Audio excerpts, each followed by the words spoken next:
because I refuse to not be first. Do we do enough? Well, I never shut up about it. It must have been about 16, 17. We nicked their guilt rings. Right, the bouncers' guilt rings. This is no good for me. That's the reality. If you want the honest truth, and I see it every day.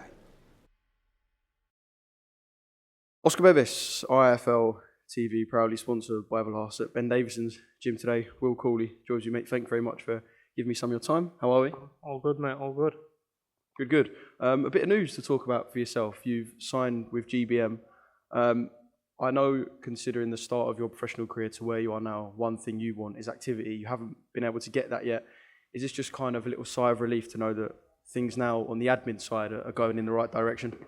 Yeah, spoke to Izzy, and he wants what I want. He wants me to get busy on these shows and just get the fights in and get ready for titles. Then, do you know what I mean? Yeah, do you kind of look back at the 2 years as obviously, I guess, a massive learning curve in one sense, but you kind of look back with a little bit of frustration because by now, what was it, back end of 2021, you should have had more fights? Yeah, but it's life and it's just how it goes. I came down after Christmas and I thought, I'm just going to stay down here. Been living under a rock in Harlow, just training hard and the opportunity come. Do they match your aspirations in kind of how quickly you want to move as well? I know you're not someone who wants to hang about, so have you spoke to Izzy from the side of, this is what I want to achieve and this is how quickly I want to achieve it? Yeah, Izzy knows how good I am, obviously. I believe in myself, my team believes in me, and I think we've got a 6th rounder on the 16th, then straight into an 8th rounder the month after, I think. And then we'll push for them intercontinental titles, maybe for the 10 rounds, and then by 12 I want British titles. Yes, you're quite sure and quite confident of what you want then? 100%, I know what I want. I know what I can get. And I know you're thought very well highly of. I know Ben's come on here, a few other people have come on here and said how highly they rate you as a fighter. A lot of it obviously down to what you do in the gym. I kind of just walk in there and I see the faces that are there and I kind of see the atmosphere and everyone just bouncing around. Is this the perfect place for you now, the perfect base for you to knuckle down, get to work and be surrounded by people who want the same as you, want success? Yeah, 100%. This is a gym full of killers. Like, we're not taking no hostages in here. And coming in, seeing Pat McCormack, Luke McCormack, the boys training hard makes you want to train that little bit harder. And everyone's getting stoppages. You don't want to be coming in and winning on points because you're getting the piss taken out of you for it. So, yeah, it's good. Yeah, it is a gym full of killers. I bet some of the sparring sessions or in-house sparring can perhaps sometimes go too far. I get that sense that perhaps sometimes Ben looks and goes, "You're my fighters, you shouldn't be bashing the shit out of each other." Sometimes, but sometimes it's more of a technical war, where it's a thinking war. But yeah. So is that what we're going to see for you when you talk about you wanting stoppages? We're going to see you go in there, let your hands go, and try and get these boys out of there?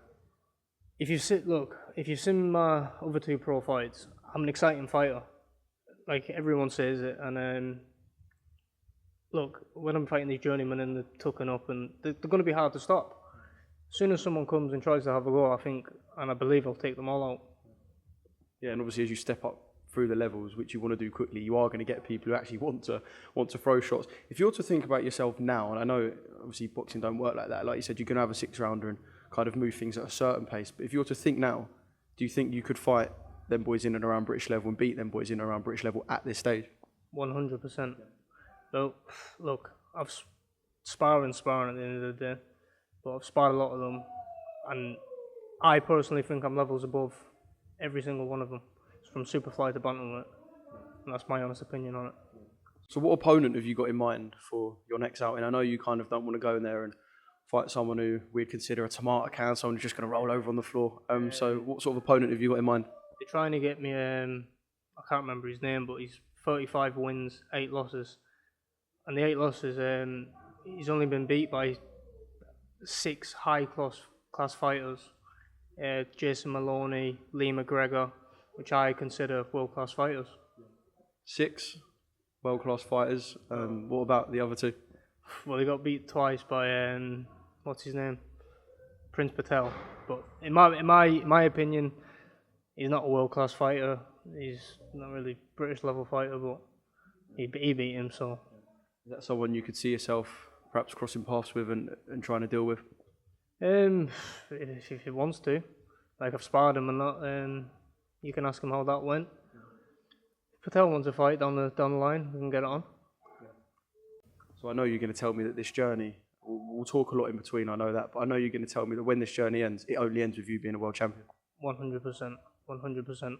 Hopefully multiple weight world champion as well. I can say I got my first one with a future multiple weight world champion out of the way. Will, thanks for giving me your time, and yeah, looking forward to seeing you in June. Thank you very much.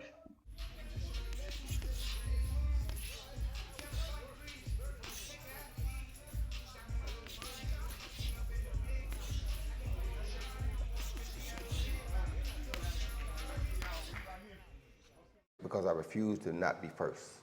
Do we do enough? Well, I never shut up about it. It must have been about 16, 17. We nicked their guilt rings. Right, the bouncer's guilt ring. This is no good for me. That's the reality. If you want the honest truth, and I see it every day,